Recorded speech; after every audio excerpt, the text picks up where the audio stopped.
Olá, bom dia. Obrigada, Torino. Bom dia. A gente dá início agora à transmissão da sessão ordinária desta quarta-feira. 3 matérias em urgência estão na pauta para serem votadas. Entre elas está a matéria que institui o Programa de Prevenção à Violência contra a Mulher nos transportes por aplicativos aqui no Estado, com ações para eliminar a contratação e utilização das plataformas por autores de crimes contra a mulher. Mas, para que esse e os demais projetos possam ser votados, o plenário precisa primeiro analisar os 3 vetos do governo que encabeçam e que trancam a pauta de votação da sessão de hoje.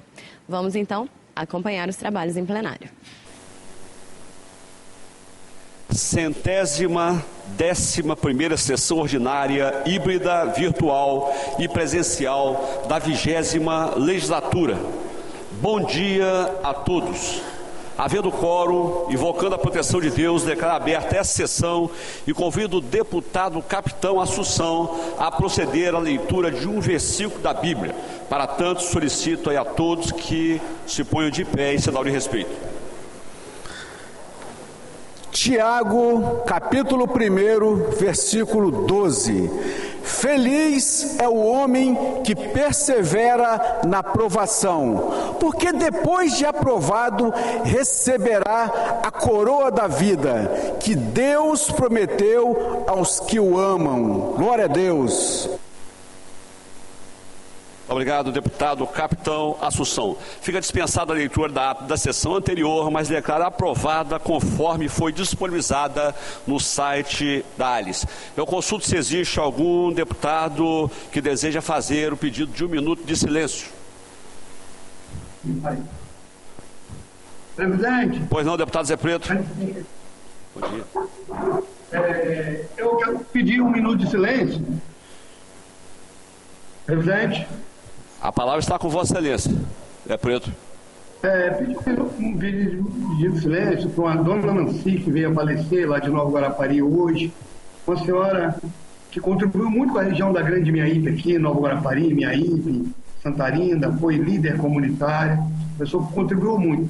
Então, consolidar com a família dela e desejar à família um conforto que só Deus pode dar. Então, eu sou solidário ao falecimento de Dona Nancy, aqui de Nova Guarapari. Muito obrigado, deputado Zé Preto. Algum outro deputado deseja fazer pedido de minuto de silêncio? Não havendo, façamos agora 1 minuto de silêncio. Solicitamos a todos que coloquem de pé em sinal de respeito.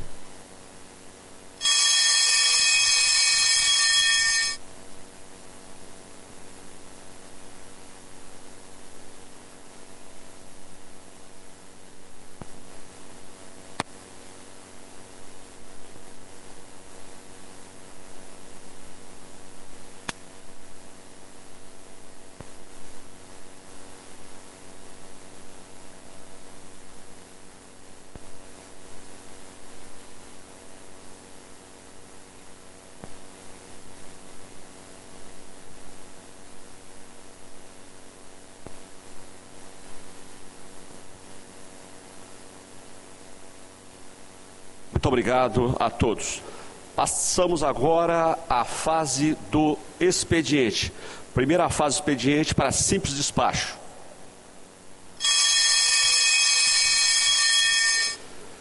Item primeiro, mensagem número 37/2023 do Governador do Estado encaminhando veto total ao projeto de lei número 882/2023, deputado Teodorico Ferraço, que inclui no plano rodoviário estadual a estrada que liga a rodovia Dalmácio José Marge à rodovia Paulo Pereira Gomes, ES 358, no município de Linhares, trecho que totaliza uma extensão em torno de 10 quilômetros, ciente a Comissão de Justiça. Do item 2 ao item 7 tratam-se de projeto das senhoras e senhores deputados para os fins que especificam. O despacho para o item 2 é, após o cumprimento do artigo 120 do Regimento Interno, as comissões relacionadas pela presidência. O despacho para os itens 4, 5, 6 e 7 é a Comissão de Justiça, na forma do artigo 276 do Regimento Interno. O despacho para o item 3 é junte-se ao projeto de lei 929/2023. Do item 8 ao item 10 são pareceres da Comissão de Justiça. As proposições que mencionam o despacho para esses itens inclua-se na ordem do dia para cumprimento do prazo recursal. Item 11, requerimento número 119/2023, deputado Lucas Polezi, de recurso à Comissão de Constituição e Justiça em face do despacho delegatório da mesa diretora ao projeto de lei 923/2023, de sua autoria, que dispõe sobre a destinação dos aparelhos celulares ou smartphones apreendidos dentro dos estabelecimentos prisionais a alunos da rede pública de ensino. Defiro à Comissão de Justiça. Segunda fase do expediente, sujeita à deliberação. Já temos aí 21 deputados presentes. Item 12. Senhor presidente, pela ordem. Pois não, deputado Teodorico. Pela ordem. Pois não, deputado Teodorico Ferraz. Deputado Danilo, eu acho que existe um equívoco com relação ao meu projeto, que Vossa Excelência encaminhou para a comissão. Esse processo já foi votado em regime de urgência. Verifica aí com a secretaria se não houve algum equívoco com relação à estadualização da Estado de Linhares.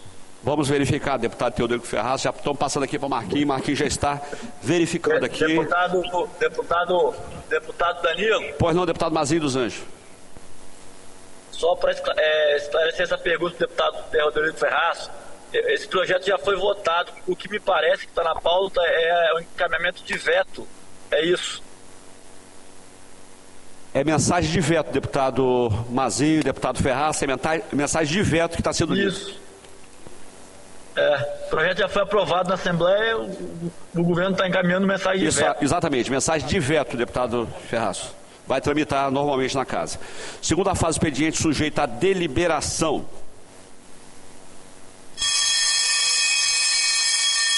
Item 12, requerimento número 13/2023, deputado Dari Pagung, de prorrogação do prazo da CPI do combate ao abuso sexual e violência cometida contra crianças e adolescentes no Estado do Espírito Santo, criada pela Resolução 8.615 de 2023, por mais 180 dias.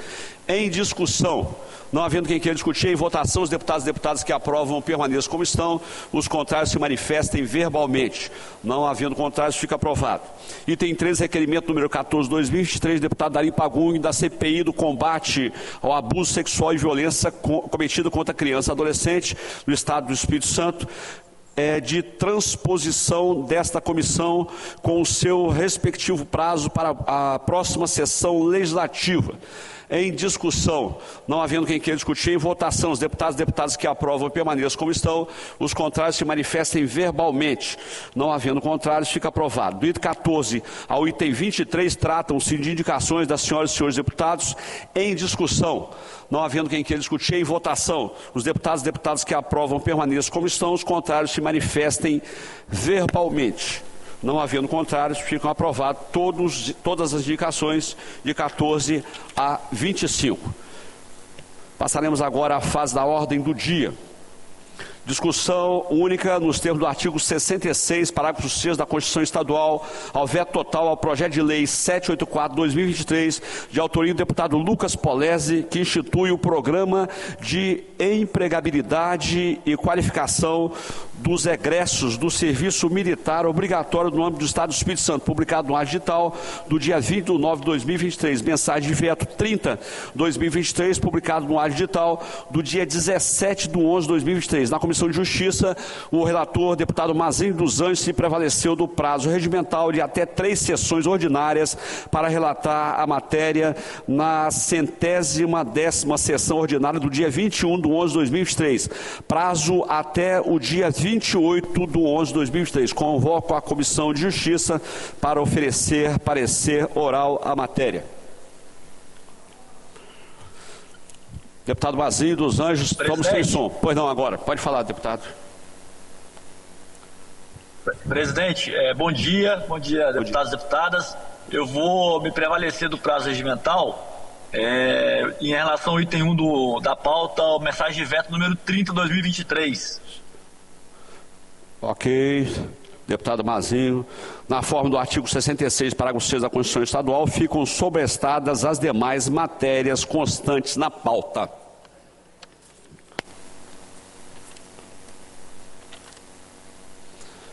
Passaremos agora à fase das comunicações.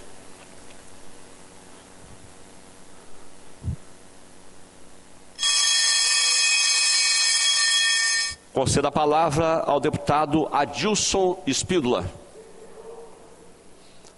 Deputado Adilson estando ausente, conceda a palavra ao deputado Alcântara Filho.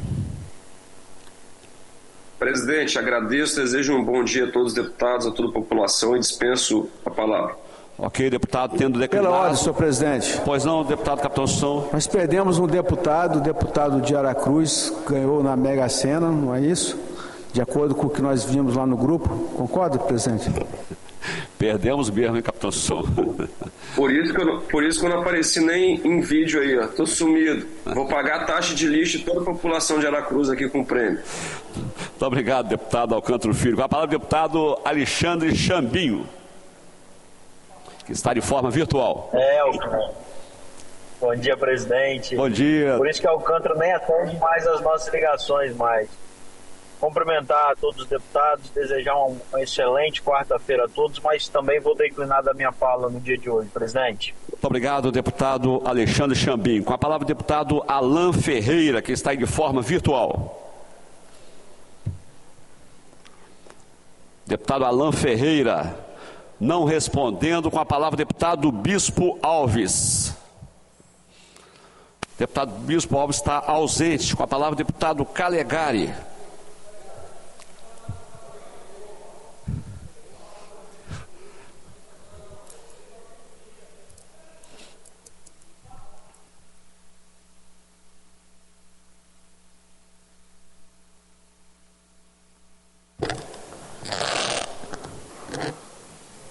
Bom dia aos nobres deputados e deputadas, excelentíssimos colegas, aos queridos servidores, sem os quais nosso trabalho aqui não seria realizado, a todos que estão nas galerias, aqueles que estão nos assistindo na TV Alice.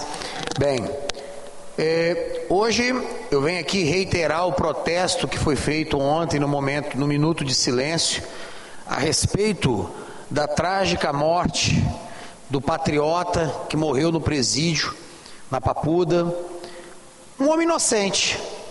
Essa que é a verdade. Não vou aqui entrar no mérito dos protestos do 8 de janeiro, se é direita ou esquerda, conservadores, petistas, liberais ou não. O que eu tenho para dizer é o seguinte: o Estado democrático de direito, tão endeusado por muitos no Brasil, está violado. Está violado. Ontem eu disse e hoje eu reafirmo: o senhor ministro Alexandre de Moraes tem sangue nas mãos. Os demais ministros do Supremo Tribunal Federal têm sangue nas mãos. Eles têm sangue nas mãos. Esse homem, ele tinha parecer pela sua soltura do próprio Ministério Público. Do próprio Ministério Público há 2 meses. Não tinha imagens relacionando ele a nenhum ato de quebradeira, de violência, e mesmo que tivesse vandalismo, manter uma pessoa 10 meses presa no Brasil, enquanto traficantes, estupradores, membros de organizações criminosas e corruptas são a todo momento soltos nas ruas. Uma família foi destruída. A família do Clevão, pois esse era o apelido dele, um trabalhador de ficha limpa, ficha mais limpa, totalmente limpa, ao contrário da do presidente da República do Brasil hoje, que é uma ficha suja, imunda. Clevão, de ficha limpa, teve sua vida destruída, teve sua família destruída pelas ações do senhor ministro Alexandre de Moraes. Um homem que está sendo hoje acusado diante das cortes internacionais. E aqui eu quero parabenizar os deputados federais e senadores brasileiros, Magno Malta, Nicolas Ferreira, Jorge Seife, Gustavo Gayer e outros que foram até a OEA, a Organização dos Estados Americanos, denunciar o Brasil por violação de direitos humanos. Mulheres e homens presos como gado nas cadeias do Brasil por crime político, coisa que não se via desde o tão falado regime militar, que essa esquerdalha gosta tanto de falar. O Brasil hoje faz vergonha nos fóruns jurídicos internacionais. É citado! O Brasil hoje é citado em organizações mundiais de direitos humanos por violação do devido processo legal. O mesmo que se diz vítima é juiz, é acusador e, se duvidar, é carrasco. O processo brasileiro, o processo acusatório brasileiro já não existe mais. O Ministério Público, ao qual eu sempre tenho também as minhas críticas e os meus elogios, dependendo do que ele faz, mas vamos ser sinceros, o Ministério Público brasileiro hoje está de joelhos, caro delegado Danilo Baense. O Ministério Público brasileiro hoje está de joelhos. O MP federal, o MP dos estados, quem manda é só o STF. Os tribunais superiores e os tribunais dos estados hoje também estão de joelhos, porque hoje você só tem o STF, e dentro do STF um pequeno Deus chamado Alexandre de Moraes, que tudo pode, que tudo faz. Mas agora eu digo que a corda estourou, a corda arrebentou. Caro capitão Assunção, a corda arrebentou, porque ele agora tem sangue inocente nas mãos. Nós temos agora não mais apenas relatos, nós temos um corpo. Infelizmente, nós temos um corpo de um trabalhador. Nós temos o lamento de uma família destruída pela covardia de um ministro e de um STF que não aceitam ser criticados, de um STF vingativo, implacável, que atropelou o devido processo legal, que persegue a quem pensa diferente, que esmaga o pensamento conservador. Falar de terrorismo? Por que não se fala do MST, que invade propriedades, que mata gado, que tortura, que estupra? Por que não se fala do Comando Vermelho? Por que não se fala aqui em Vitória, e que todo dia você tem tiroteio aqui no Morro do Macaco? Todo dia você tem fuzilaria. Isso é terrorismo, onde já temos toque de recolher. Falar de um monte de tia do Zap e de trabalhador que deu o azar de estar no lugar errado, na hora errada, quando alguns bandoleiros, muitos dos quais de esquerda, infiltrados, promoveram quebra-quebra nesse país, sendo acusados de terrorismo, colocados no mesmo nível do Hamas. Isso é uma bofetada na democracia, isso é uma bofetada no Estado Democrático de Direito. Só que a soberba precede a ruína. E o senhor Alexandre de Moraes só pode ter certeza, o senhor vai pagar por isso. Esse crime não vai ficar impune. E a reação começa a ser feita hoje no Senado Federal e em outras instâncias da sociedade brasileira. Deus abençoe esse nosso querido e sofrido Brasil. Muito obrigado, deputado Calegari. Com a palavra, a deputada Camila Valadão. Deputada Camila Valadão não respondendo. Com a palavra, deputado Capitão Assunção.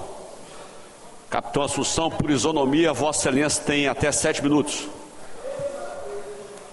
Eu quero aproveitar, capitão Assunção, neste momento, para convidar a todos para participar amanhã, quinta-feira, dia 23, da sessão solene, em homenagem ao Dia Estadual da Profissional de Segurança no Combate à Violência contra a Mulher. A data comemorativa é celebrada a cada 18 de novembro e homenageia as mulheres das polícias e das guardas municipais que fazem um trabalho de repressão contra a violência doméstica. Será um momento para expressarmos nossa gratidão e trabalharmos para acabar com esse mal que é a violência contra a mulher. Presidente, inicialmente quero cumprimentar as nossas profissionais de Libras, Eliana Bugarelli e Clara Marques. Deus abençoe a vida de vocês, tá? E também os nossos profissionais taquígrafos e os demais colaboradores da nossa Assembleia Legislativa e os deputados que estão nos assistindo. Antes de iniciar a falar, eu gostaria de passar um vídeo para que todos possam perceber da importância do projeto que foi protocolado hoje na Assembleia. Fabiana, por gentileza, puder passar o vídeo para nós? Eu fiquei comovido com o vídeo que eu assisti. Tem áudio?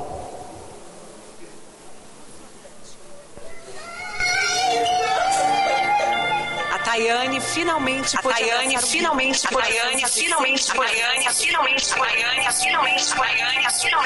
puder equalizar aí e voltar ao vídeo, é importante que todos possam perceber por que da apresentação desse projeto.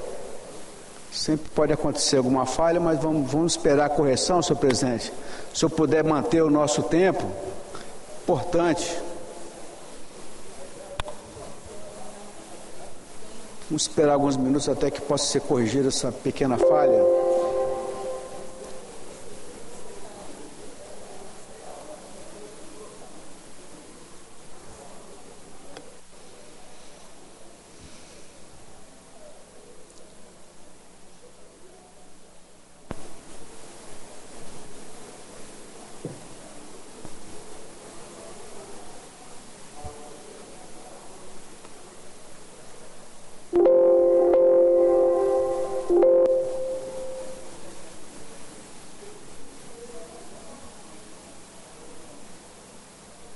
Emocionado, me chamando, mamãe. Domingo 25 de junho, o Fantástico começa com um reencontro emocionante. A Tayane finalmente pôde abraçar o Gui, que passou 16 dias em coma.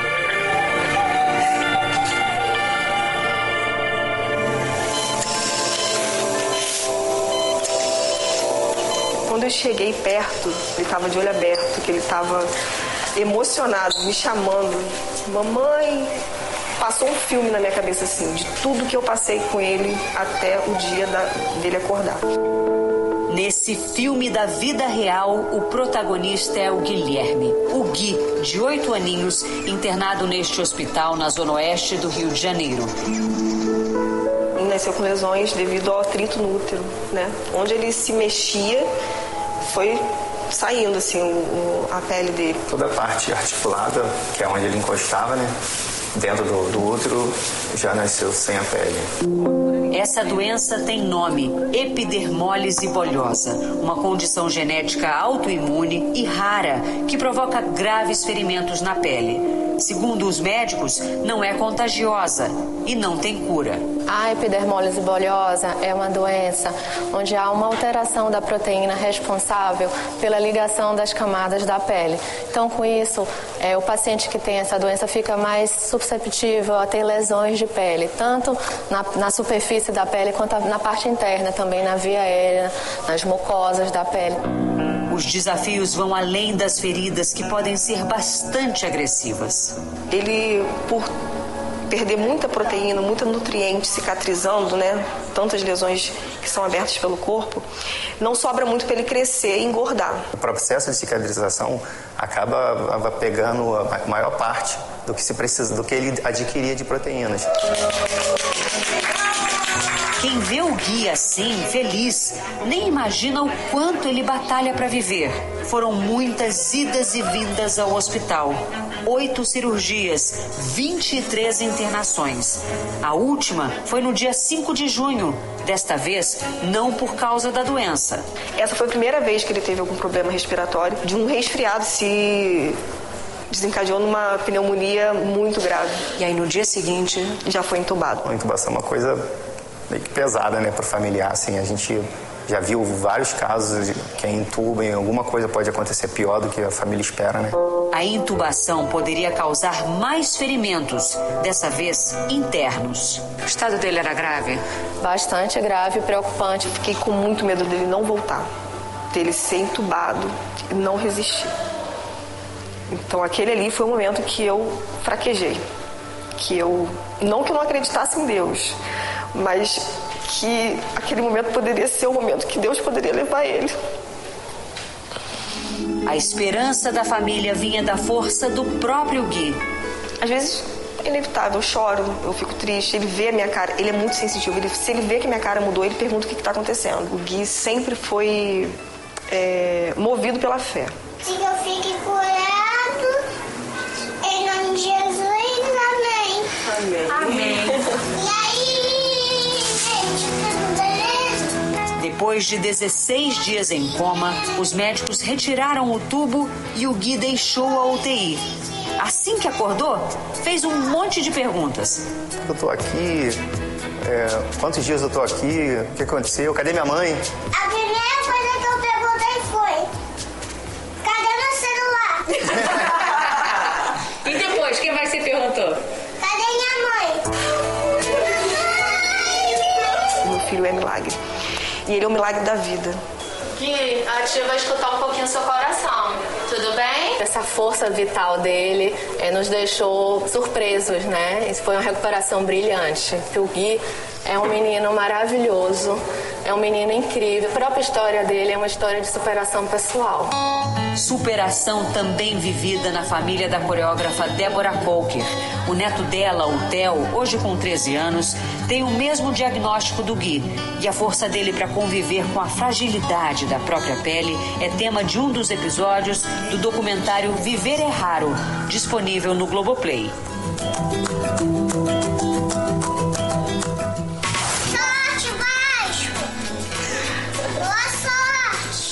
No filme da vida do Gui tem uma grande paixão. E jogadores do time do coração também viraram fãs dele.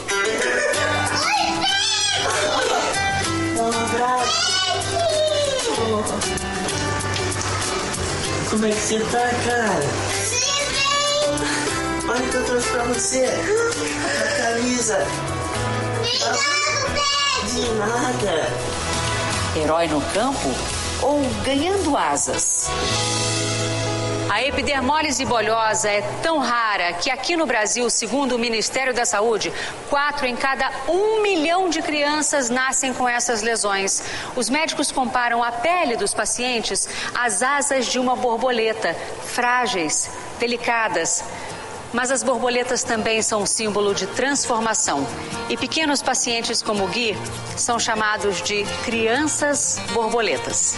Se você fosse uma borboleta, você gostaria de voar para um campo de futebol? Sim. Junto dos jogadores do Vasco? Sim.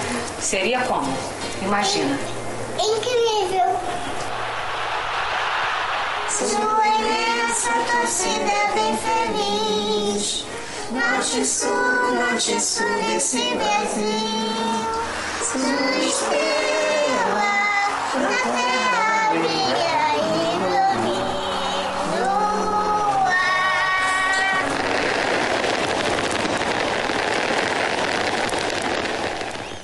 ar. Domingo 25 de junho. O fantasma. Concluiu. Uma parte. O deputado quer dar uma parte? Quer Sim. fazer uma parte? Deputado Hudson Leal. Parabéns, deputado Capitão Assunção, por trazer esse assunto, uma doença rara. Epidermólise bolhosa é uma doença autoimune Às vezes as pessoas confundem com outro tipo de epidermólise desencadeado por drogas, pode dar em adulto, mas essa é uma condição autoimune. Aqui no Espírito Santo nós temos uma médica, a doutora Rosali, inclusive veio recentemente na Comissão de Saúde para falar sobre esse assunto. Ela é useira e vezeira da Comissão de Saúde, trazendo esse problema. Só que nós temos que ter um pouco de sensibilidade do governo do Estado. Então nada é feito, parabéns por você ver isso, a família dessas crianças sofre, tem um tempo de vida muito curto, porque às vezes é cometido por infecção, então é uma doença que tem que ser vista. Tem o que pode ser feito para amenizar a dor, não existe tratamento, mas existe métodos para você amenizar. Então um pai e uma mãe que tem uma criança nessa condição, que pode voltar a qualquer momento, então assim, pedimos a sensibilidade do secretário de saúde para ele olhar com carinho. Não adianta sempre vir aqui na comissão de saúde falar e não resolver nada. Vamos conversar com o secretário. Diversas vezes já foi levado esse assunto e até hoje nada foi feito. Desde o meu primeiro mandato, eu acho que ela já veio aqui umas 8 vezes, nada foi feito. Parabéns pela sua iniciativa. Belo trabalho. Obrigado, deputado Hudson. Para os deputados que não tinham notado, o projeto de lei foi apresentado hoje. Ele reconhece a epidermólise bolhosa como condição de pessoa com deficiência no âmbito do Estado do Espírito Santo. Então, isso faz com que os portadores dessa doença tenham direito a todos os benefícios e proteções já conferidos no Estatuto de Pessoas com Deficiência, conforme está na Lei número 13.146, de 6 de julho de 2015, que trata justamente dos PCD, né? Seriam acesso a tratamentos médicos especializados e medicamentos, inclusão em políticas de educação inclusiva, prioridade em serviços públicos e privados, benefícios previdenciários e assistenciais adequados a essa condição. E por que a gente tomou a iniciativa?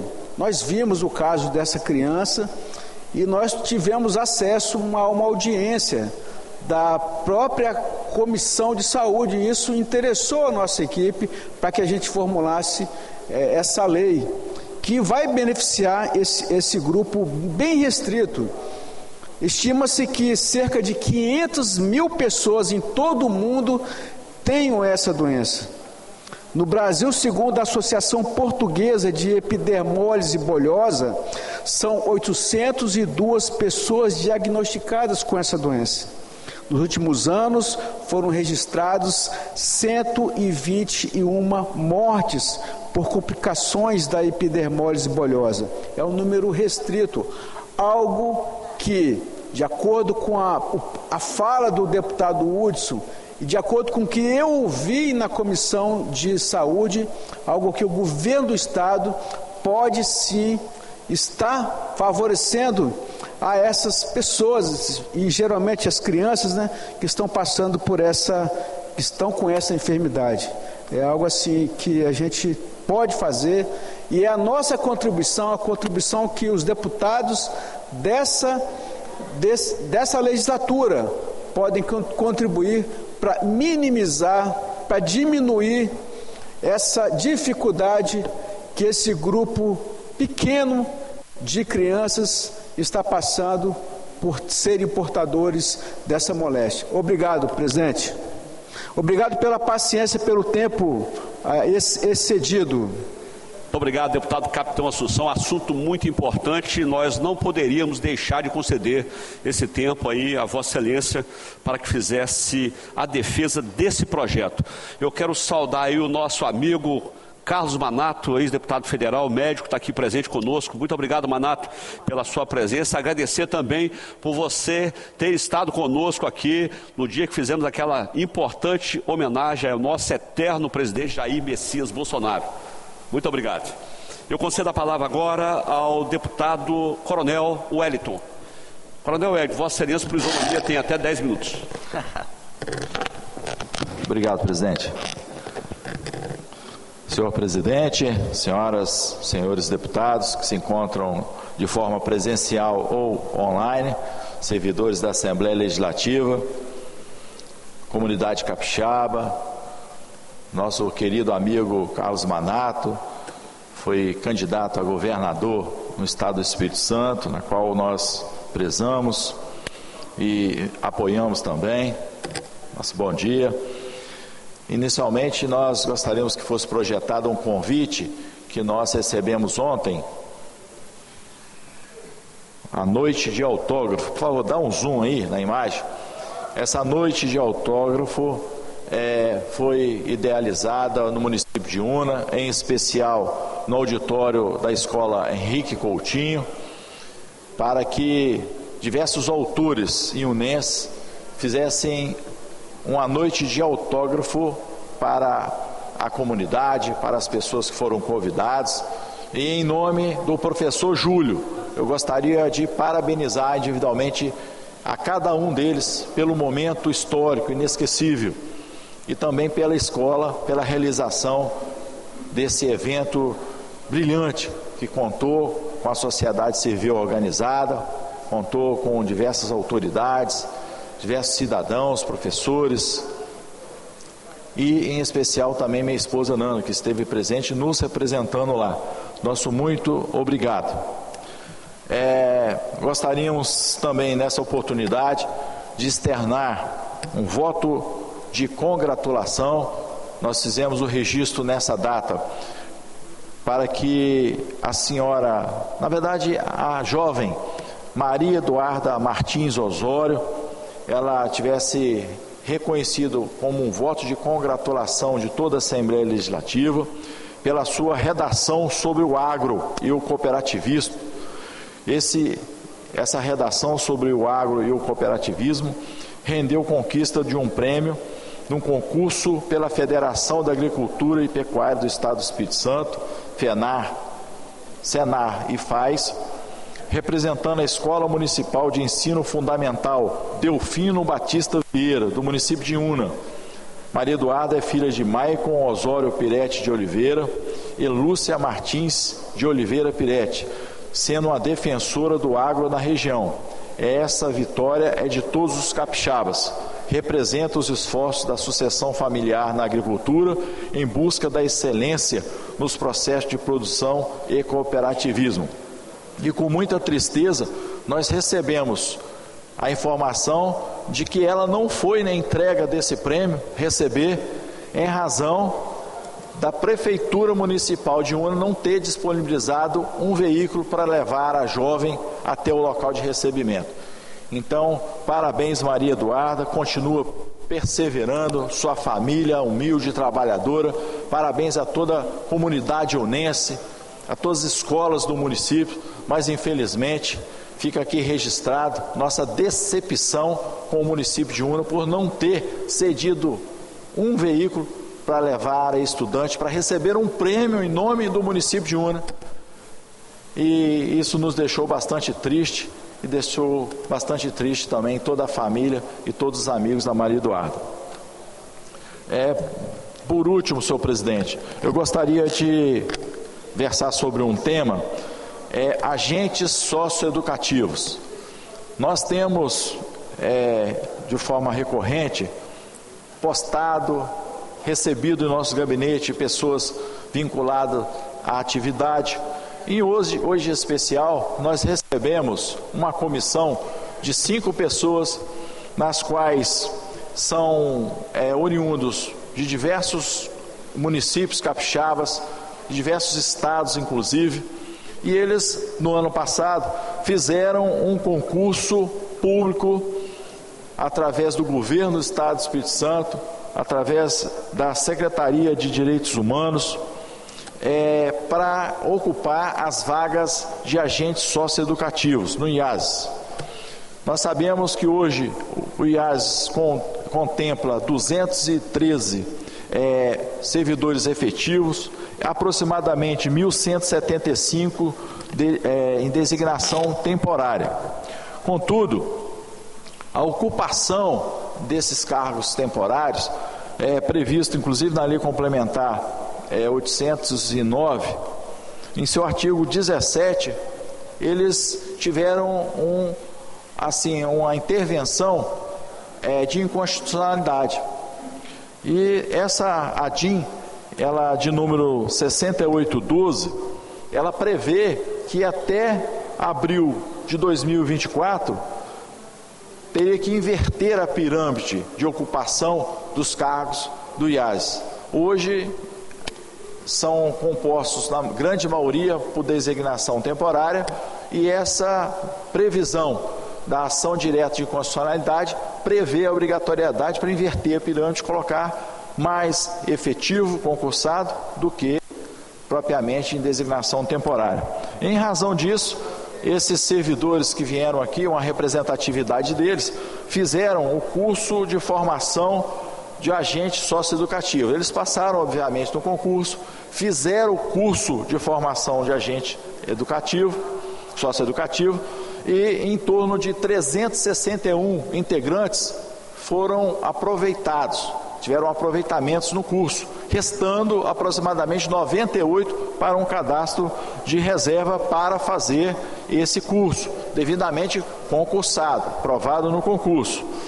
Só que nós temos, de uma forma natural, visto aqui no Espírito Santo, que o Estado ele faz sucessivos concursos, mas que não dão posse aos candidatos que passaram, tiveram sua aprovação, que já fizeram o curso e definitivamente não estão ocupando as vagas que foram designadas para eles no concurso. E nós temos o conhecimento de que a banca, que foi o UDICAP, que foi responsável em selecionar e aplicar todas as etapas do curso, entregar definitivamente para o IAS, porque o IAS fazer a formação, eles já finalizaram o seu trabalho, mas que agora o Estado do Espírito Santo está abrindo um novo concurso. Então, eles fizeram um concurso do ano passado, já fizeram o curso de formação para essas pessoas. Essas pessoas estão esperando ser nomeadas agora em novembro, que é a data limite, e simplesmente o Estado está desconsiderando esse curso, está desconsiderando esse concurso que ele mesmo fez e está nomeando os agentes socioeducativos de forma de designação temporária e ainda abrir um outro concurso para o ano que vem. De certo que as demandas existentes têm espaço suficiente para que sejam incluídos todos os agentes socioeducativos que passaram no concurso, para que de forma imediata eles já possam começar a ser chamados, ser publicados e começarem a exercer suas funções. Eles possam ser chamados os 98 que também passaram, mas estão no cadastro reserva, para eles fazerem o curso e após a conclusão do curso ser também incluídos de forma efetiva, e também chamar os de designação temporária, mas que o Estado precisa dar atenção a esses candidatos que passaram, que deixaram suas residências, suas funções, muitas das vezes em outros estados, se desincompatibilizaram com as suas funções, uma vez que a dedicação tinha que ser exclusiva para eles exercerem essa atividade, e simplesmente o Estado não chama os DTs, que existem também, que precisam ser chamados, e que também, de forma inédita, abre o outro concurso para 2024, sendo que existem pessoas concursadas devidamente aptas a assumirem as funções ainda esse ano. Elas já estão aptas, elas estão com todas as formalidades preenchidas, todas as etapas condicionadas, desde da teoria, da escrita, a prova psicológica, a prova física, a investigação social. Eles passaram por todas as etapas e agora nós esperamos que o governo do Estado do Espírito Santo não deixe de forma obscura mais esse concurso, que simplesmente faça o que está previsto no regulamento, visto que, se não fosse assim, iriam estar gastando recurso público de forma irregular. Fazer um concurso identificar, formar as pessoas e não dar provimento ao cargo, simplesmente é uma grande irresponsabilidade. Então, nós gostaríamos de deixar registrado aqui, para que esse encaminhamento fosse dado também à Comissão de Segurança Pública e Combate ao Crime Organizado, na qual Vossa Excelência, presidente, é o presidente e que preside com maestria, para que nós convidamos todos os integrantes, são 361 integrantes, para que em uma reunião da próxima Comissão de Segurança Pública e Combate ao Crime Organizado, eles possam vir aqui e falar sobre esse assunto perante a opinião pública, perante a Comissão de Segurança Pública e Combate ao Crime Organizado e perante a sociedade capixaba. Nosso muito obrigado. Muito obrigado, deputado Coronel Wellington. Justa a reivindicação, e na próxima reunião nós já poderemos tratar desse assunto, próxima reunião da Comissão de Segurança. Eu convido agora a fazer uso da palavra o deputado Dari Pagung. Deputado Dari Pagung não respondendo. Com a palavra, deputado Deninho Silva. Deputado Deninho Silva não respondendo. Com a palavra, deputado Bruno Rezende.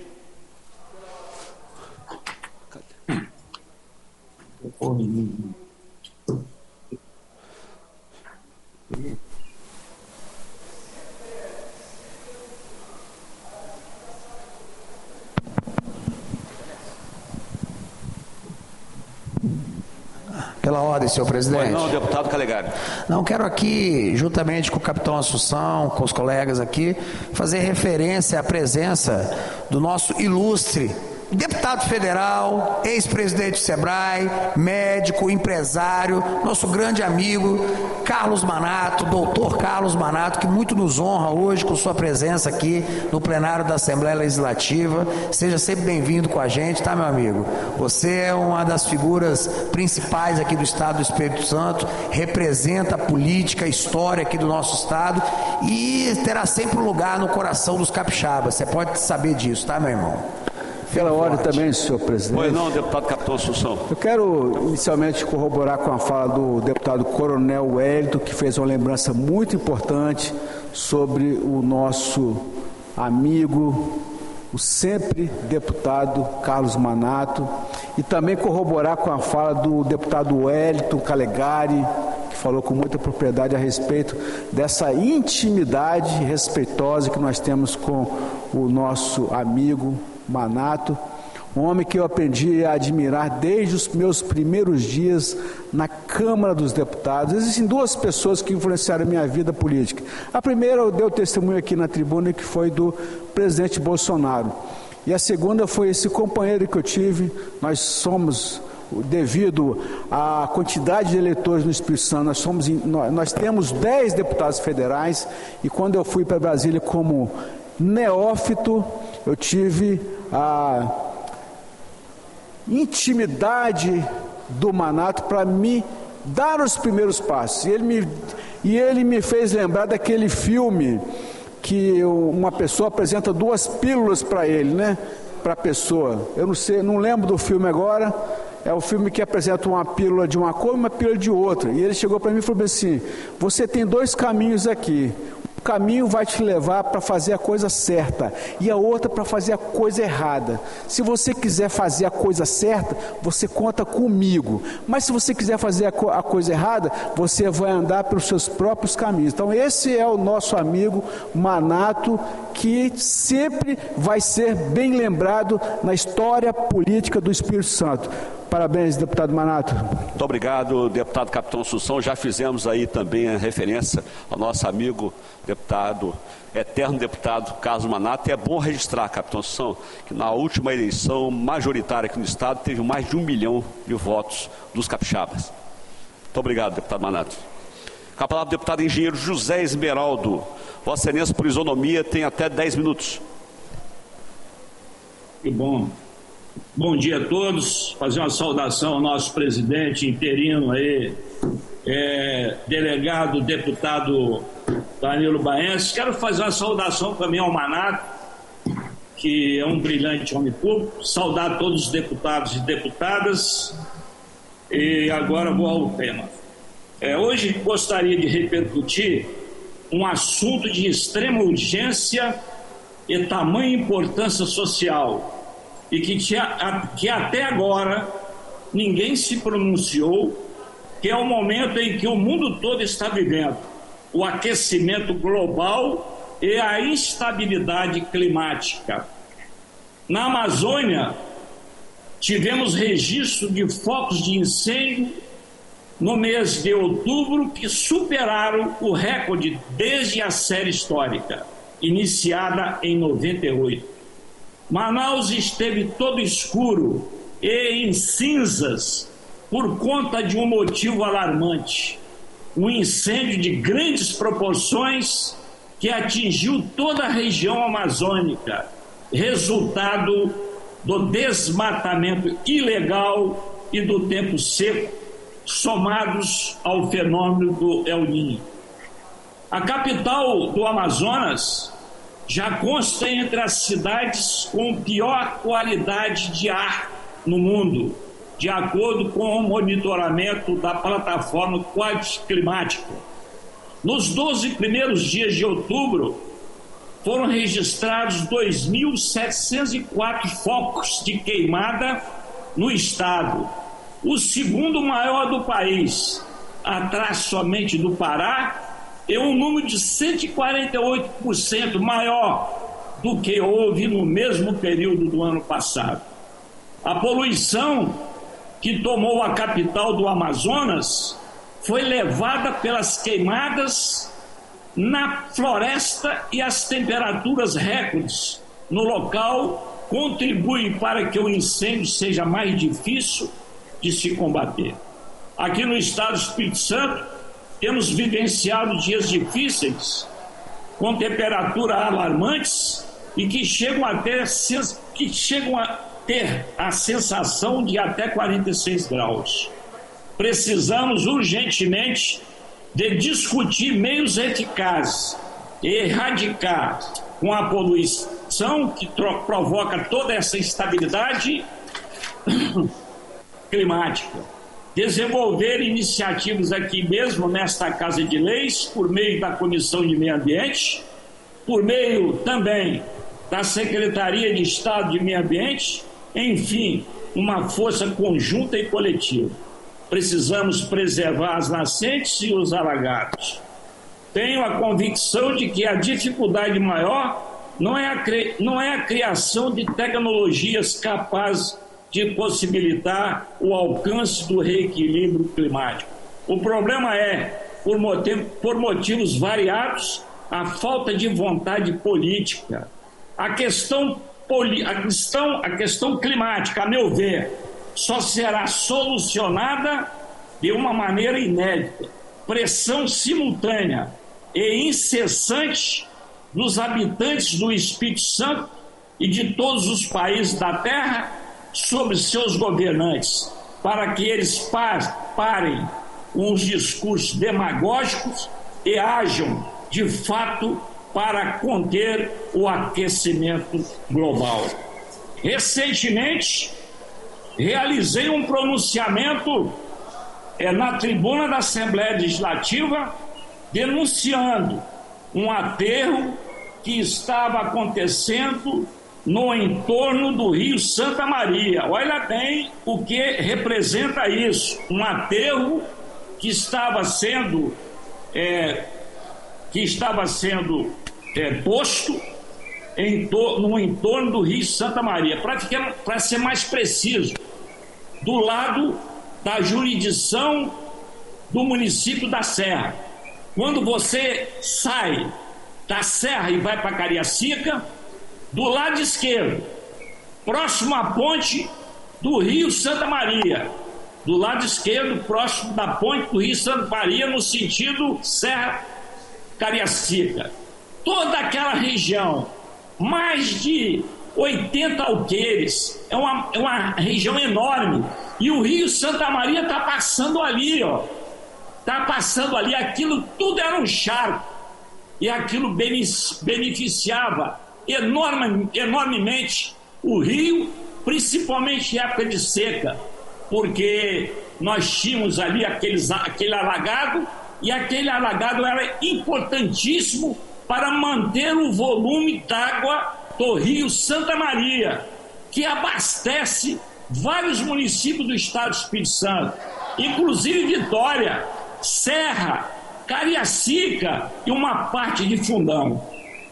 Foi denunciado mais de 50 ou 100 basculantes, várias polcãs, são máquinas hidráulicas, tirando, e denunciei, falei, inclusive com o senhor Alaimar, lá do IEMA, que é o diretor-presidente. Ele foi lá, e essa vergonha, esse absurdo, desse aterro inconsequente, destruindo o Rio Santa Maria, foi paralisado por alguns meses. Eu denunciei exatamente no dia 4 de abril. 4 de abril.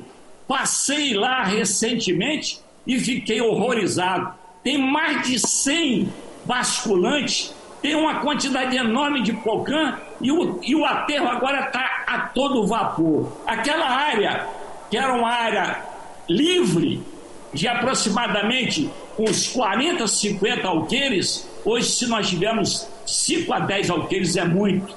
E o aterro continua. Aí eu pergunto, cadê a Secretaria de Meio Ambiente, da Serra?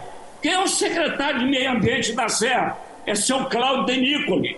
Cadê o secretário de Meio Ambiente do Estado, que falava tanto quando era deputado federal, né? O senhor Felipe Rigoni, que é o secretário de Meio Ambiente do Estado. Vai lá, senhor Felipe Rigoni, vai lá, senhor Cláudio Denícoli. Mesmo agora, faltando muito pouco para eles completar o desastre, esse desastre, e as consequências vai vir para o povo de Vitória, o povo de Cariacica, o povo da Serra e o povo de parte de Fundão. Eu denunciei no dia 4 de abril de 2023. Pedi, inclusive, a Comissão de Meio Ambiente da Assembleia. Falei bastante. Lamentavelmente, deixaram para lá. E agora, fui lá, passei no contorno. Repito, quando você vai de Vitória ou quando você vai da Serra pela estrada do contorno no sentido de Cariacica, porque esse desastre está do lado da Serra. Antes de chegar na ponte, onde o Rio Santa Maria passa, do lado esquerdo, vocês vão ver o desastre. Está tudo aterrado. Sabe para quê? Para implantar ali os galpões, que dá milhões de reais por mês. São galpões e mais galpões. Não acontece nada. O deputado Zé Esmeraldo denunciou. Fui lá, tirei foto de drone, meti o drone. Tudo na hora, antes que o mal cresça, corte-se a cabeça. Eu fui lá e denunciei. Lamentavelmente, cadê as autoridades? Não fizeram nada. Nada. Agora é capaz deles ir lá. O único que foi lá, eu repito, foi o diretor-presidente do IEMA, Alaimar, que eu falei pessoalmente com ele. Eu gostaria muito que o meio ambiente do Estado, o senhor Felipe Rigoni, que foi deputado federal e que gosta de meio ambiente, vai lá, senhor Felipe, olhar lá o desastre que eles fizeram lá com o Rio Santa Maria. As consequências virão. Eu estou falando aqui porque eu, como representante de uma parcela significativa da população, eu não sou frouxo, não sou medroso e não sou covarde. O que é errado, eu chamo e denuncio. Estou denunciando uma coisa que eu denunciei no dia 4 de abril. Se eles tivessem mantido, hoje nós tínhamos todo aquele alagado. Mas não, os caras começaram a aumentar a dose. E quando eu passei recentemente naquele, fiquei horrorizado, porque o aterro daqui mais talvez um mês no máximo estará tudo completo. E do lado de lá também estão fazendo do lado do rio. Nós sabemos que nós temos que ter uma distância mínima de 100 metros da margem do rio, para um lado e para o outro. Não tem nem 10 metros. não tem nem 5 metros, não se respeita nada. Aí eu pergunto, Secretaria de Meio Ambiente da Serra, senhor Cláudio Denícoli, Secretaria de Meio Ambiente do Estado, Felipe Rigoni, e a Comissão de Meio Ambiente da Assembleia, foram lá? Não foram. Será que foram? Foram nada. O único lá que foi o diretor-presidente, repito, do IEMA, Alaimar, que ainda dá para salvar um pouquinho, mas 90% já foi embora. Quando eu denunciei, foi quando eles iniciaram. Mas não, o Estado, as prefeituras, elas são muito devagar, são muito burocráticas. Para começar uma coisa, só começa depois que a desgraça aconteceu. Lamentavelmente é isso que eu estou falando aqui hoje. Vocês, nós, moradores de Vitória, nós, moradores de Cariacica, de Serra e parte de Fundão, nós vamos ter as consequências, porque aquilo ali era um alagado de mais de 200 alqueires. Só para vocês terem ideia, um alqueire é 48,4 metros quadrados. Um alqueire é igual a 4,84 hectares. Um hectare é 10 mil metros quadrados. Então destruíram tudo isso. Isso está destruído. Não foi por falta de um deputado chegar lá e fazer a fala. Não só fiz a fala, como fiz com o drone. Mandei por cima. Tudo feito da melhor maneira possível. Achava que as autoridades lá da Serra, lá do Estado, aqui do seu Rigoni, que falava tanto, que fossem lá e embargassem, como eu acredito que o Alaimar do IEMA embargou, acredito que ele tenha embargado, porque ficaram quase 3 meses lá sem nenhuma colocação de terra, mas quando começou com força. Naturalmente, algum maluco deve ter dado autorização, Deve ter dado autorização, porque para fazer um aterro daquele ali, o cara tem que ter muito peito, porque aquilo está fora da lei. Então vamos agora ver que o Ministério Público veja lá também. O Ministério Público tem um setor de meio ambiente dele.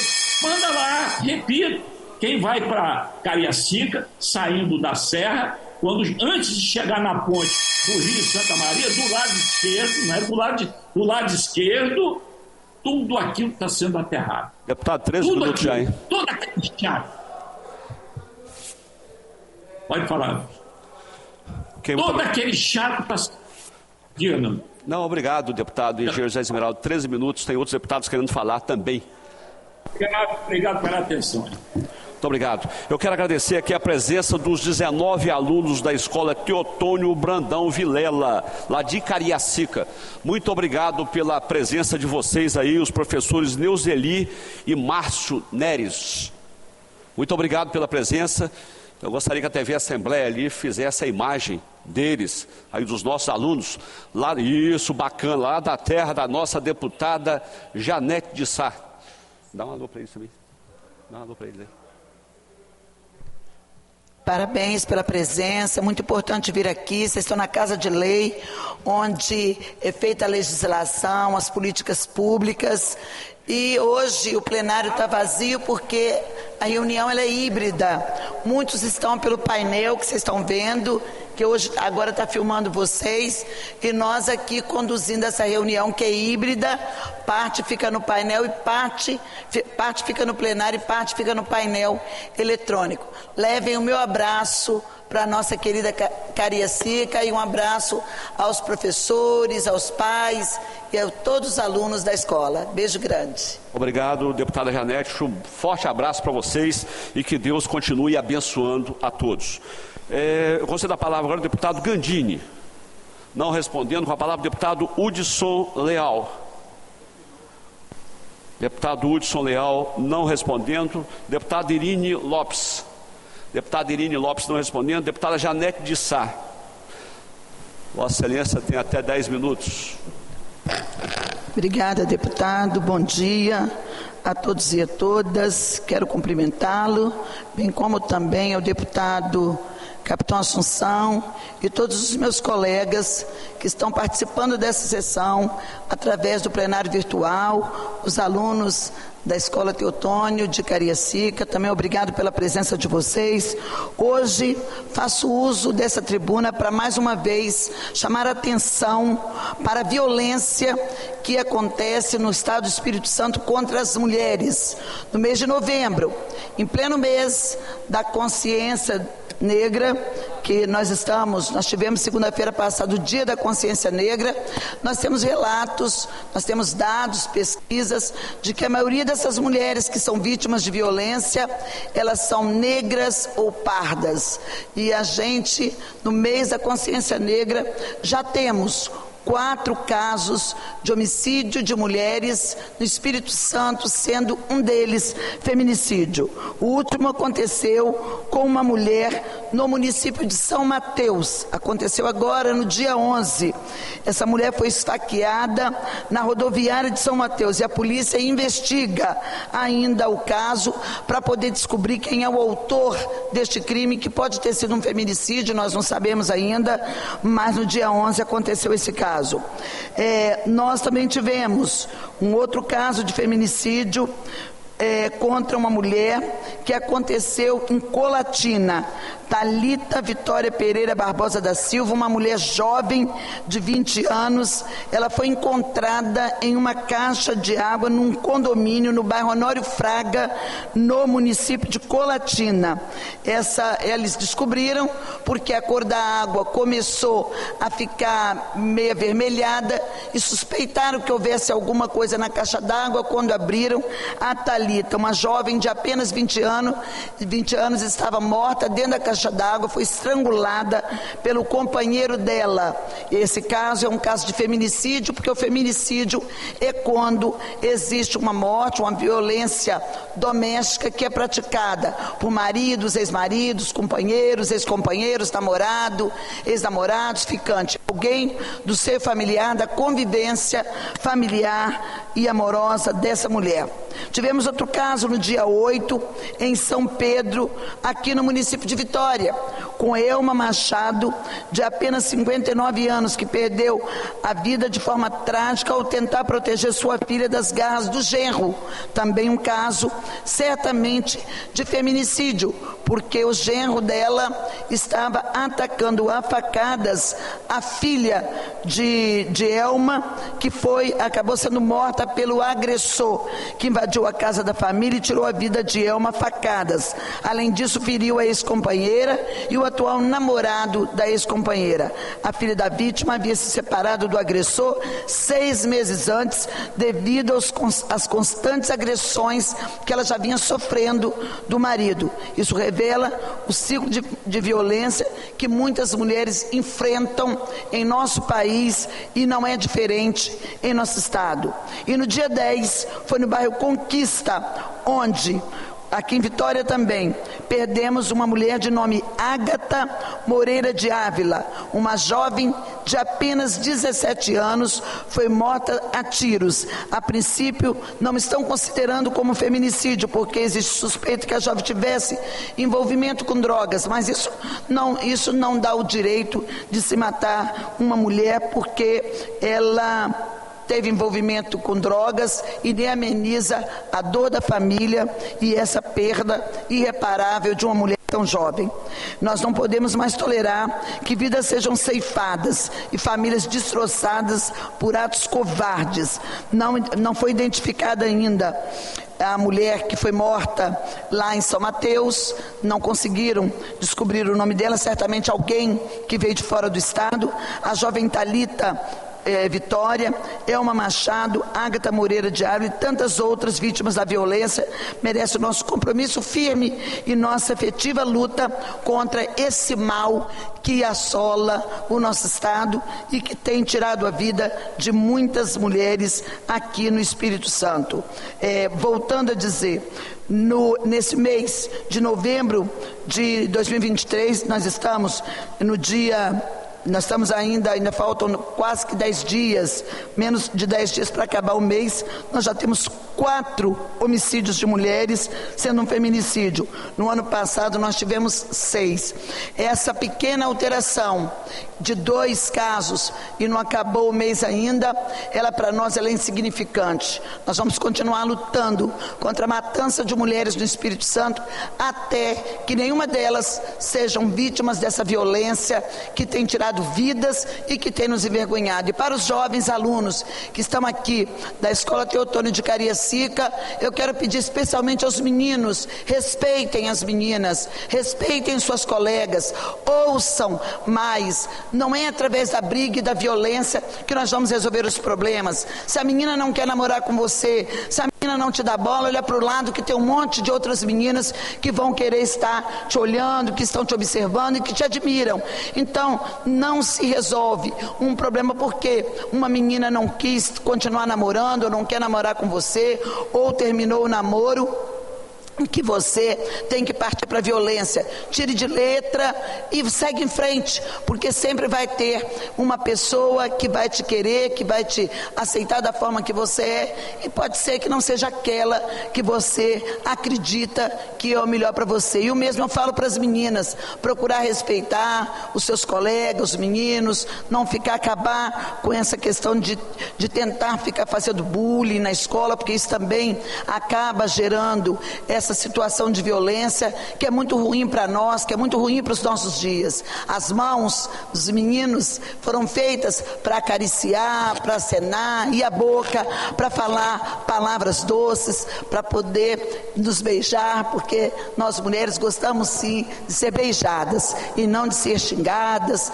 e não de ser maltratadas por mãos masculinas, machistas, que insistem ainda em estar violando esse direito que é da mulher, ela ser feliz, dela poder viver com tranquilidade, dela fazer as suas escolhas, é esse o recado que eu quero deixar para os meninos que estão aqui. Nós tivemos também, deputado Danilo, um caso aqui em Viana, no início da semana, foi também relatado um caso de uma mulher que foi queimada com óleo quente pelo marido, aqui em Viana. Então é quando não mata, machuca, espanca, maltrata. E ele fez isso porque ele é viciado em jogo por celular, e queria insistir que a mulher desse dinheiro para ele, para poder ele pagar essas dívidas de jogo, ele continuar jogando no celular. Como a mulher não tinha dinheiro, estava cansada de mentir para a família e para os amigos para buscar dinheiro para o marido, ele espancava, ficou com essa mulher em cárcere privado por 3 dias, acabou batendo nela e queimando ela com óleo. Felizmente, os vizinhos denunciaram, por isso que a denúncia é muito importante. Denuncie no 181. É importante que as pessoas denunciem para que a polícia possa agir com rapidez. Neste caso, o autor deste crime, ele foi pego em flagrante, ele está preso no complexo de Viana. Espero que ele não saia na audiência de custódia para poder ele pagar por esse crime contra essa mulher que já tinha vergonha de estar com um homem que a espancava quase que todos os dias por conta do vício do jogo, e outros por conta do vício em drogas e tantas outras violências que a mulher é submetida quase que diariamente neste país machista, onde os homens ainda insistem em achar e ter a concepção de que é dono das mulheres e que pode fazer com ela o que ele quiser. Não, nós somos donos de nossa própria vontade, nós nascemos para sermos felizes e nós exigimos respeito, direito e justiça para esses casos, especialmente de violências contra a mulher. Obrigada, deputado Danilo, e me despeço essa semana do plenário, indo para o interior do estado, onde cumpriremos agendas importantes no Caparaó, depois vamos para a região de Tarana e E finalizamos num grande evento que vai acontecer domingo no Manaim, lá na região de Domingos Martins, onde a gente vai estar prestigiando com o pastor Gedeti um trabalho magnífico que a Igreja Maranata faz no Estado do Espírito Santo, no país, em vários países fora do Brasil. Obrigado, deputada Janete Sá. Presidente, deputada, pela ordem. Pois não, deputado Coronel Hélio. Nós gostaríamos de registrar a presença do vereador Leonardo Teixeira, do município de Una, que está ali na galeria, e parabenizá-lo pelo excelente mandato que ele tem feito na Câmara Municipal, representando os munícipes de forma íntegra, imparcial, cobrando sempre o interesse público, as causas coletivas e cobrando honestidade na realização e assim, do orçamento, execução do orçamento do município de Una. Então, muito obrigado, Leonardo, pela presença e pela visita. Muito obrigado, deputado Coronel Wellington. Obrigado, Leonardo, pela sua presença. Leve aí o nosso abraço aos seus pares lá no município de Una. Quero parabenizar a deputada Janete de Sá por ter trazido um assunto muito importante, que é a violência doméstica. Deputada Janete, há alguns anos eu estava na divisão de homicídios e proteção à pessoa, quando recebi lá uma senhora que foi levada pelo Provita. Essa senhora era mantida em cárcere privado aqui na Ilha do Boi. Há muito tempo ela era mantida em cárcere privado, não somente ela, como também os filhos desse cidadão de nome Antúlio Gomes Pinto. Eu presidi essa inquérito, deputada Janete, e esse cidadão foi condenado a 98 anos de prisão aqui no estado do Espírito Santo. Ele agora está preso novamente por um outro crime, cometeu um outro crime da mesma espécie. Inclusive, esse cidadão, deputada Janete, ele matou e esquartejou uma mulher dentro de um banheiro de um hotel no Rio de Janeiro. Óbvio que esse crime havia acontecido há alguns anos e na ocasião eu encaminhei ao Rio de Janeiro o doutor André Luiz Cunha Pereira, que trabalha hoje conosco aqui na Comissão de Segurança, e ele juntamente com a equipe de peritos lá daquele estado, eles fizeram uma perícia naquele banheiro, tendo constatado que realmente ali havia muito sangue humano por todo o local, porque nós sabemos que quando o sangue humano é levado até uma parede, até uma cerâmica ou coisa semelhante, ele não sai dali jamais, né? Poderá usar que boa, qualquer outro produto que não sai. Em Minas Gerais, esse cidadão também matou e esquartejou uma senhora cujo corpo foi espalhado pela cidade e a carne dada para os cães. É lamentável. Cidadão monstro, capitão São Antúlio Gomes Pinto, um monstro que eu prendi há vários anos atrás aqui no estado do Espírito Santo, razão pela qual nós apresentamos aqui um projeto de lei para homenagear as policiais e policiais que trabalham no combate à violência doméstica. Então eu quero convidar a todos para participar nessa quinta-feira, amanhã, dia 23, da sessão solene em homenagem ao Dia Estadual do Profissional de Segurança no combate à violência contra a mulher.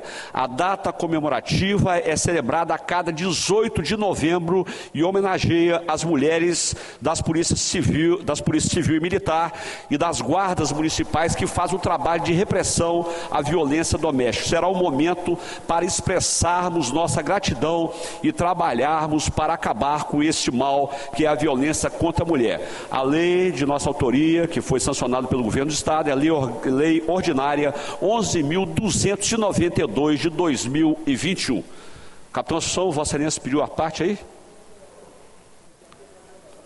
Pois não, capitão Assunção.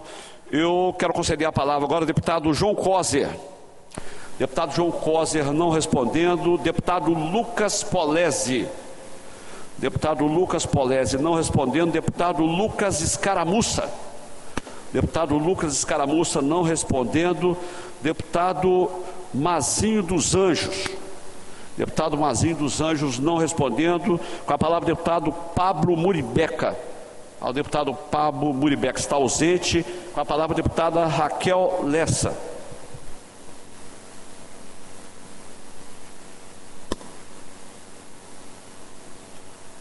deputado Deninho, ele está em representação, razão pela qual ele não nos atendeu aqui. Com a palavra o deputado Sérgio Meneghelli. Deputado Sérgio Meneghelli não respondendo. Com a palavra o deputado Teodorico Ferraço. Deputado Teodorico Ferraço não respondendo. Com a palavra o deputado Tiago Hoffmann. Pela ordem, senhor presidente. Pois não, deputado Capitão. Senhor presidente, ontem eu fiz um pronunciamento repudiando as tentativas de intimidação contra a liberdade de imprensa, mais exatamente contra o jornal O Estado de São Paulo. E a editora de política, a jornalista Andresa Matais. A Andresa foi responsável pela matéria do encontro da mulher de um líder da facção criminosa com secretários do Ministério da Justiça e parlamentares. Essa jornalista, ela foi submetida a ataques virulentos nas redes sociais, promovidos por diversas pessoas. E eu ontem citei 3 personalidades e a petralhada se ofendeu. A presidente da quadrilha, que é a Gleisi Hoffmann, o ministro da Justiça, Flávio Dino, e aquela menine que imita foca, o Nelly Pifeto.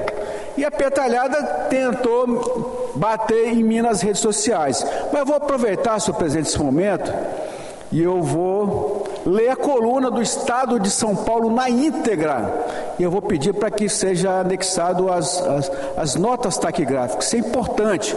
Eu não vou me intimidar com essa turma de autocratas que querem praticar fake news. Eles praticaram fake news.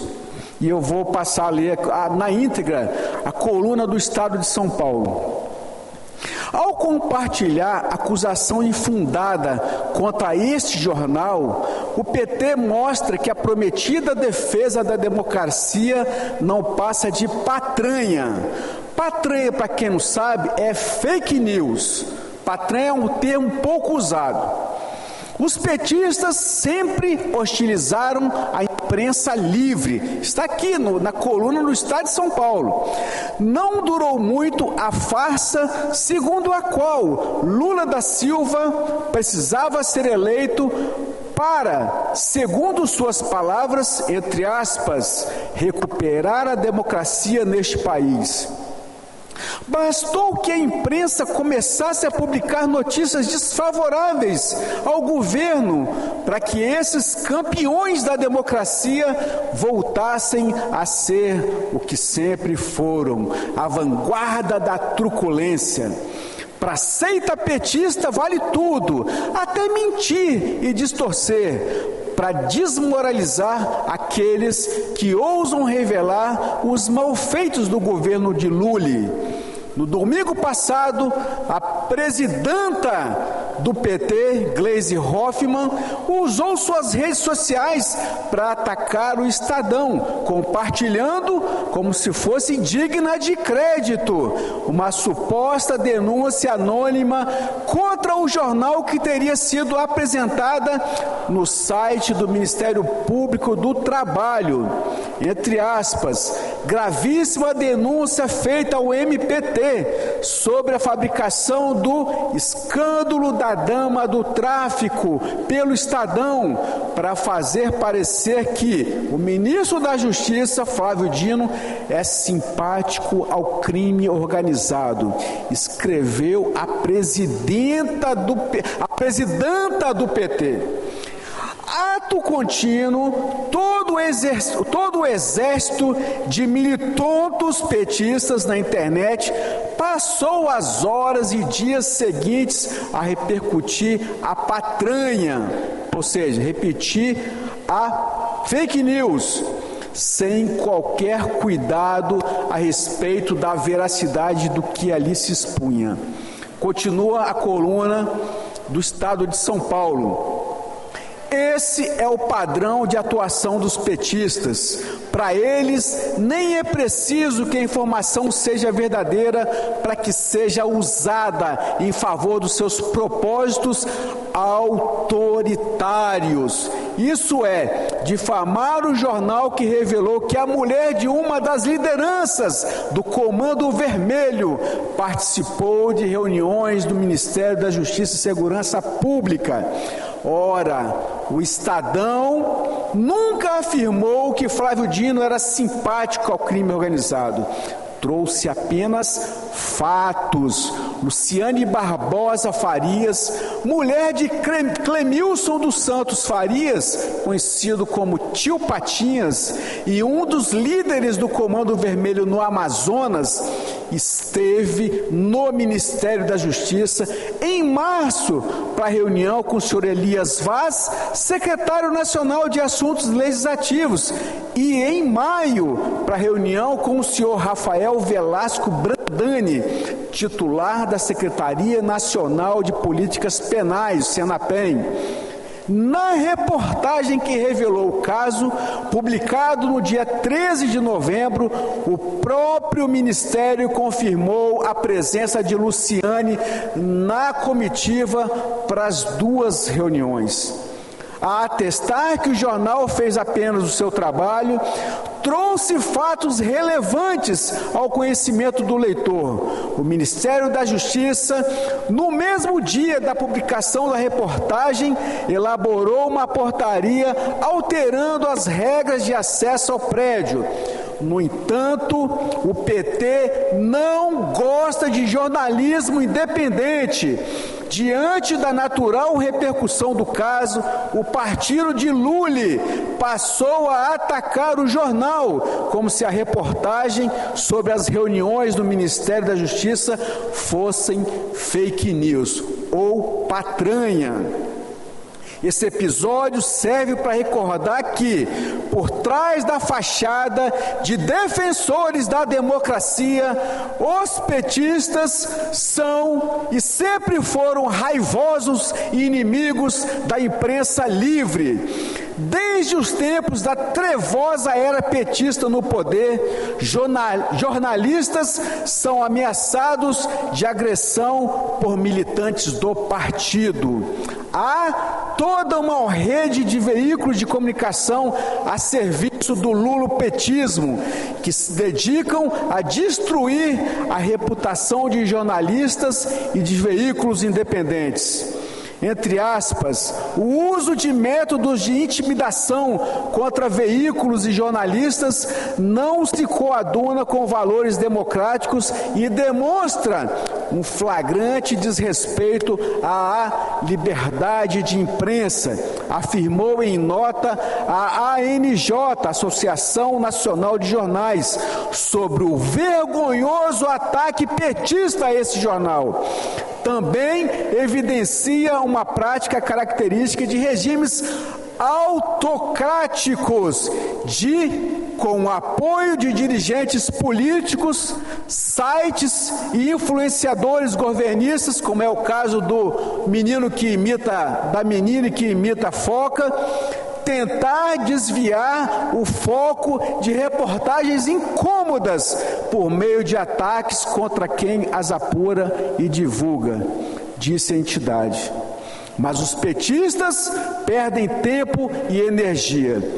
Desde sua fundação, há quase 150 anos, esse jornal nunca vergou diante da força bruta dos inimigos da democracia, e não serão os arreganhos dos sabujos de Lula da Silva que o intimidarão. Continuaremos a publicar tudo o que o nosso jornalismo apurar a respeito deste ou de qualquer outro governo, pois a função da imprensa responsável e livre é revelar aos cidadãos o que os poderosos querem esconder. Isso sim é democracia. Sem aspas. Muito obrigado, presidente. Obrigado, deputado Capitão Assunção. Solicitar a Vossa Excelência que repasse aí o texto na íntegra lá para as taquígrafas, vai facilitar bastante o trabalho.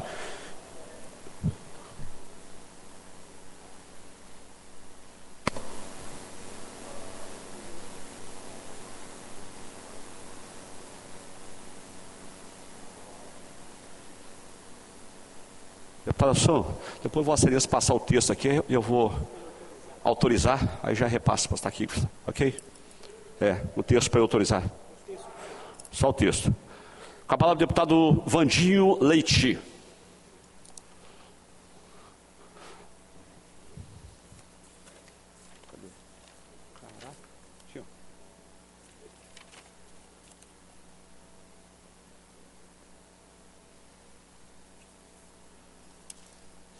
Com a palavra, deputado Zé Preto.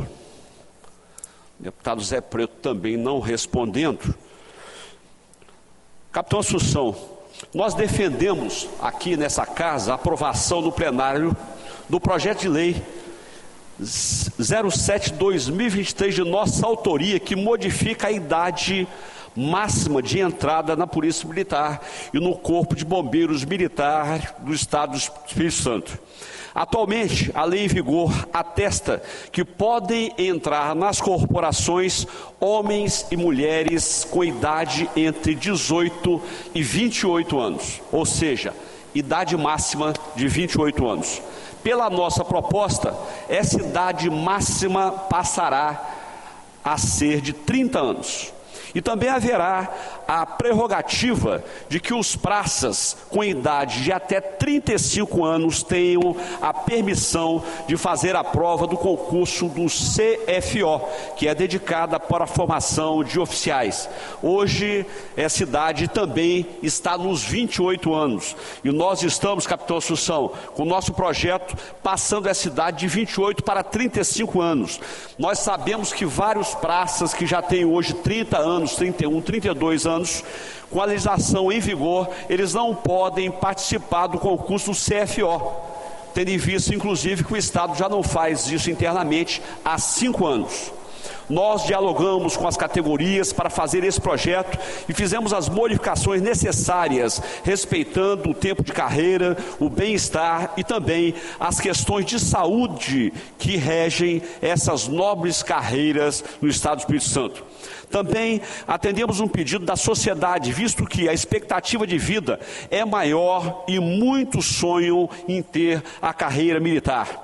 Essa medida é uma forma adicional para que tenhamos maior participação da sociedade nos certames, com o intuito de reduzir o déficit de militares.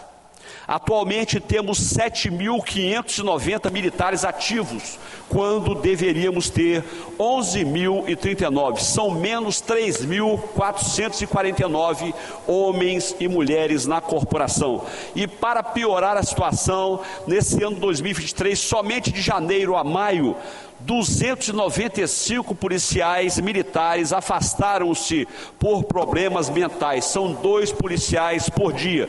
Então esse déficit de 3.449 servidores, ele poderá chegar no final do ano a 4.000 servidores. É claro que há um concurso de formação com 1.000 novos soldados para a Polícia Militar, mas é preciso modernizar e dar mais chances para cidadãos aptos e saudáveis participarem também desse certame.